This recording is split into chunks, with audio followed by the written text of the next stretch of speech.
Good morning, one and all. I am Professor Shreya Trivedi from AKDMC Jamnagar. This is the general lecture for everyone.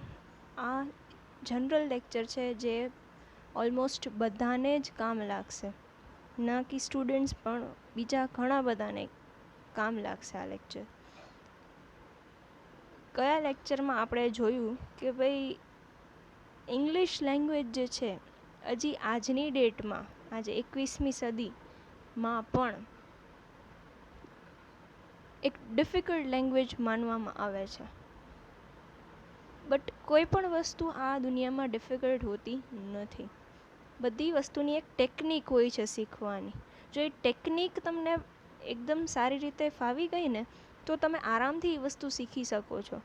Suppose તમારે કોઈ પણ વાનગી બનાવી છે, કોઈ મીઠાઈ બનાવી છે, તો એ મીઠાઈની પહેલાં ટેકનિક તમારે જાણવી પડે કે કઈ રીતે એ મીઠાઈ બનાવી શકાય છે, તો તમે એ મીઠાઈ સરખી રીતે બનાવી શકો. બીજી વસ્તુ કે પ્રેક્ટિસ. એ ટેકનિક જાણીને પણ તમે એક જ ગાયે બધું બનાવી શકતા નથી. એ એક જ ગાયે એવી મીઠાઈ બનાવી શકતા નથી. એ પ્રેક્ટિસથી, એક્સપિરિયન્સથી આવે છે, બરાબર. એટલે લેંગ્વેજનું પણ એવું જ છે કે જો તમારે કોઈ એક પર્ટિક્યુલર લેંગ્વેજ શીખવી છે તો પહેલાં તો એની ટેકનિક તમે જાણો કે કઈ રીતે ભણી શકાય છે. જો એ ટેકનિક તમને આવડી જશે પછી તમે બોલતા શીખો, થોડુંક સાંભળતા શીખો, તો એના દ્વારા તમે પ્રેક્ટિસ થઈ જશે એ વાતની અને એક્સપિરિયન્સ આવતો જશે ધીમે ધીમે. એક ગાય કંઈ પણ મળતું નથી. તો આ લેક્ચરમાં આપણે જોશું કે ઇંગ્લિશ લેંગ્વેજ શીખવાની અમુક ટેકનિક્સ હોય છે, જેમાં આપણે પહેલાં અમુક જોયા કે ફિક્સ્ડ મોટિવ હોય છે, failure is the key to success, enjoy every moment of learning English language, remove the stress, focus is must, smile અને where to focus our mind. બરાબર.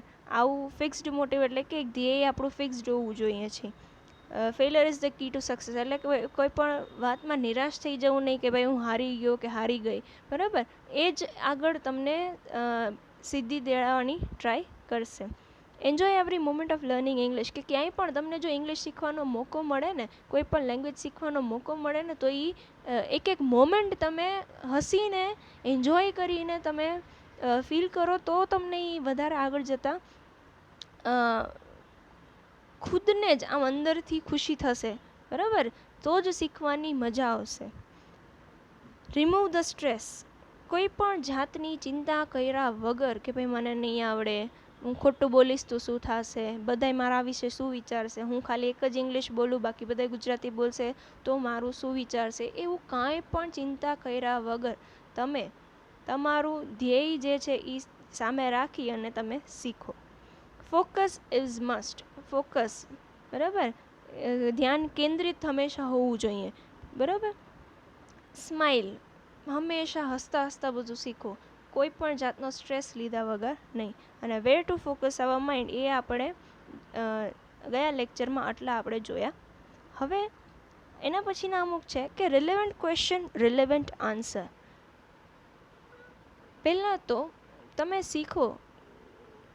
હવે આપણે જ્યારે નાના હતા ને ત્યારે આપણે કેજીમાં અને ઓલ દેટ બધે એ શીખાડતા, એ ફોર એપલ. બરાબર. ત્યારે એવા ક્વેશ્ચન ન થાય, પણ આજે એવા ક્વેશ્ચન્સ આપણા મગજમાં થાય છે કે શું કામ એ ફોર એપલ જ શું કામ, એ ફોર એરોપ્લેન એ થાય, બરાબર, એ ફોર એર એ થાય, તો શું કામ એપલ જ. તો એ જે ક્વેશ્ચન્સ છે ને એવા ટાઈમે રિલેવન્ટ નહોતા. બરાબર. રિલેવન્ટ એટલે શું, એવા ટાઈમે એ જરૂરી નહોતા લાગતા ક્વેશ્ચન્સ. જ્યારે આજે આપણે જ્યારે એ વિચારીએ છીએ ને ત્યારે એવું લાગે છે કે આ ક્વેશ્ચન્સ રિલેવન્ટ અત્યારના લાગે છે, ત્યારે એ ટાઈમે લાગતા નહીં. તો એવી જ રીતના ઇંગ્લિશ શીખવામાં પણ ઘણા એવા ક્વેશ્ચન્સ તમારા મગજમાં આવી શકે. પહેલાં તમારે એ વિચારવાનું કે આ રિલેવન્ટ છે કે નહીં, આ એને લગતું છે કે નહીં. બરાબર.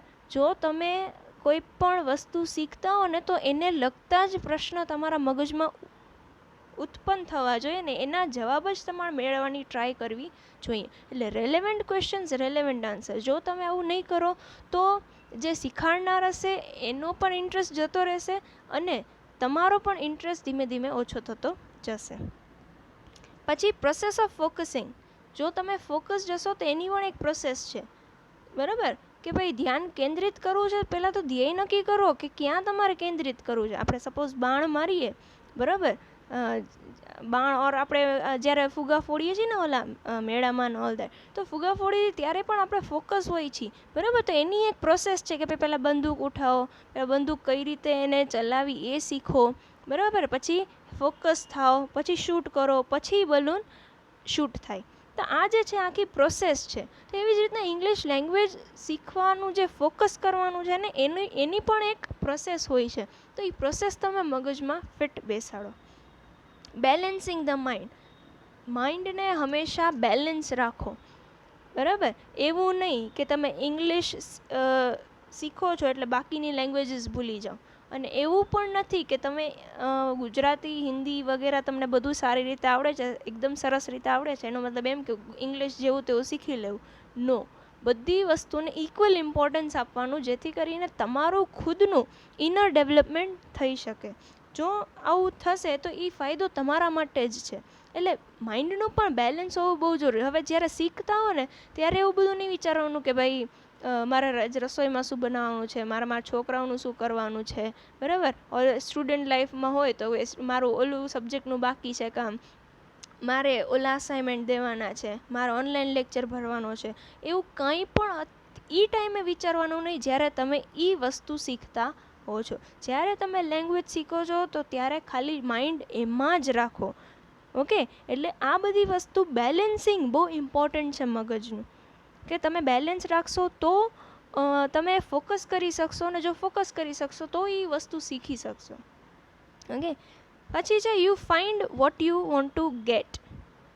આપણે કહી છે ને કે ગોતવાથી તો ભગવાન મળી જાય છે, બરાબર. એટલે શું કહેવા શું માગે છે કે તમને શું જોઈએ છે ને એ તમને આપોઆપ મળશે, આપોઆપ મળશે. એના કરતાં વધારે બેટર રીતે હું કહી શકું કે તમારે હાર્ડવર્ક કરીને મેળવવું પડશે. નરસિંહ મહેતાને ભગવાન મળી ગયા હતા તો ભગવાન એ રીતના નહોતા મળ્યા, એને ખૂબ તપસ્યા કરી હતી એટલી, બરાબર. તપસ્યા એટલે તમે કહો એને થોડી તપ બપ કર્યા હતા, તપ બપ નહોતા કર્યા, પણ એની ભક્તિ એટલી શક્તિ હતી કે ભગવાનને પણ નમવું પડ્યું. પણ એક ગાય બધું થયું નહોતું, બરાબર. એટલે એ ક્યારે થાય કે જ્યારે તમે હાર્ડવર્ક કરો, બરાબર. એટલે ડેફિનેટલી એક ટાઈમ એવો આવશે કે તમને જે જોશે એ તમને મળી જશે, પણ એના માટે હાર્ડવર્ક કરવું પડે છે, ખુદ ઉપર ભરોસો રાખવો પડે છે. લેંગ્વેજ શીખવામાં પણ એવું જ છે કે તમે ધ્યાન કેન્દ્રિત, તમે સપોઝ અમુક લોકોને એવું હોય કે ખાલી સ્પોકન ઇંગ્લિશ જ શીખવું છે, અમુક લોકોને એવું હોય ખાલી ગ્રામર જ શીખવું, તો એ લોકોને એ વસ્તુમાં ફોકસ વધારે રાખવાનું કે ભાઈ એને સ્પોકન ઇંગ્લિશનું શીખવું તો એ રીતના એને શીખવું પડશે, બરાબર. તો તમારે સ્પોકન ઇંગ્લિશનું શીખવું હોય ને તો તમારે ગ્રામર ઉપર ના જવાય, સમજાય છે. એટલે આ બધી વસ્તુ જે છે કહેવા એ માગીએ છીએ કે ભાઈ તમને જે મેળવવું છે એ તમને મળશે જો તમે હાર્ડવર્ક પ્રેક્ટિસ કરશો તો. ટ્રસ્ટ યોરસેલ્ફ, ખુદ ઉપર ભરોસો રાખો. તમે એકદમ ખુદ ઉપર ભરોસો રાખીને અત્યારના કહી શકો છો ને, જેને ઇંગ્લિશ નથી આવડતું ને એ લોકો ખુદ ઉપર ભરોસો રાખીને કહી શકે છે કે મને ઇંગ્લિશ નથી આવડતું, બરાબર. તો એ જ ભરોસો લઈને તમે આ લેંગ્વેજ શીખો તો આરામથી ડેફિનેટલી તમને એ લેંગ્વેજ આવડશે. જો તમને ખુદ ઉપર જ ભરોસો નહીં હોય ને તો તમે કોઈ પણ નવી વસ્તુ શીખી શકતા નથી. તમે જ્યારે સ્કૂટર વગેરે શીખવું હશે, બરાબર, પ્લેઝર વગેરે શીખવું હોય, ટુ વ્હીલર કોઈ પણ શીખવું હોય, ત્યારે તમને ખુદ ઉપર ભરોસો રાખીને કર્યું હશે કે ભાઈ મારે આ વસ્તુ કામની છે, મારે આ વસ્તુની જરૂર છે, એટલે મારે આ શીખવાનું જ છે. તો હું ગમે એમ કરીને આ શીખી જઈશ. તો એ જ ધગસ, એ જ ડેડિકેશન, એ જ ખુદના ઉપર વિશ્વાસ તમારે લેંગ્વેજ શીખવામાં પણ રાખવો પડે કે હું કરી જ લઈશ, ગમે એ થાય મારે આ કરવું છે, મારે આ કામ લાગવાનું છે. તો એ વસ્તુ તમારે ટ્રસ્ટ જે છે તમારામાં એ બહુ મહત્ત્વનો છે. પછી છે through imagination everything is possible, બરાબર. એટલે શું તમે ઇમેજિનેશન એટલે અહીંયા એટલે શું કે તમે એક ધ્યેય નક્કી કરી લીધું, બરાબર. એટલે તમે નક્કી કર્યું કે ભાઈ આ ટાઈમ સુધીમાં હું આટલું અચીવ કરીને રહીશ, બરાબર. તો એ ઇમેજિનેશન, અહીંયા ઇમેજિનેશન એટલે એ છે કે તમે એ ઇમેજિનેશન રાખો, એક ધ્યેય રાખો તમારા મગજમાં, તો તમને બધું એક ફિક્સ્ડ શેડ્યુલ તમને મળી જશે તમારું, બરાબર, કે ભાઈ બધું બેલેન્સ કરીને કઈ રીતે રહેવું. બરાબર, સપોઝ આપણે હાઉસવાઈફ હોય તો એ લોકોને તો ચલો કામ તો એટલું હોય જ છે, પણ જે હાઉસવાઈફ ન હોય અને વર્કિંગ વુમન હોય તો એને ઘર અને જોબ એ બે કઈ રીતે મેન્ટેન કરવા, કઈ રીતે બેલેન્સ કરવા, એ બધી વસ્તુ એ પહેલેથી જ બધું ધ્યાનમાં રાખીને બધું કામ કરે છે કે ભાઈ મારે આવા ટાઈમે શું કરવાનું, તો એ બધું ઇમેજિનેશન છે એનું, કે ભાઈ આ બધી વસ્તુ એને કઈ રીતે બેલેન્સ કરી.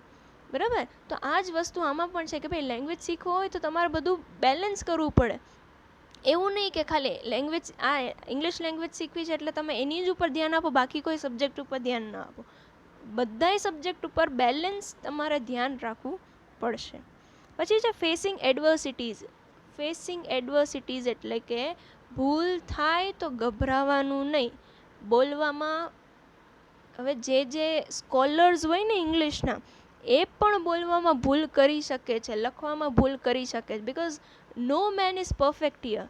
બરાબર, એટલે કોઈ પણ માણસ અહીંયા પરફેક્ટ નથી. જો પરફેક્ટ હોય તો એ ભગવાન છે, આપણે કોઈ ભગવાન નથી અહીંયા. એટલે તમે ભૂલ કરો એ દેખાડે છે કે તમે માણસ છો. ભૂલ કરશો તો તમે એનું શીખશો. હું ખુદ એવું પર્સનલી બિલીવ કરું છું કે તમે ભૂલ કરશો તો એમાંથી જ માણસ શીખે છે, કારણ કે ખબર હોય કે આ મેં ભૂલ કરી છે તો આ મારે સુધારવાની છે. બરાબર, એટલે જે પણ એડવર્સિટી આવે એડવર્સિટી એટલે કોઈ પણ મુશ્કેલ આવે તો એનો એકદમ ડટીને સામનો કરો. બરાબર, આપણે કહીએ ને હિન્દીમાં કે ડટ કે સામના કરના છીએ. ઓકે, એટલે દરેક પ્રોબ્લેમ જે આવે એનું સોલ્યુશન હશે જ. બરાબર, પણ તમારે એ વસ્તુ બહુ બ્રેવરીથી બધું ફેસ કરવું પડશે. ઓકે, આ હતો આપણો આજનો લેક્ચર. હજી એકાદ લેક્ચર આનો હશે. Okay, I hope you enjoyed the lecture today. થોડું ઘણું તમે શીખ્યા હશો. Okay, thank you and have a nice day.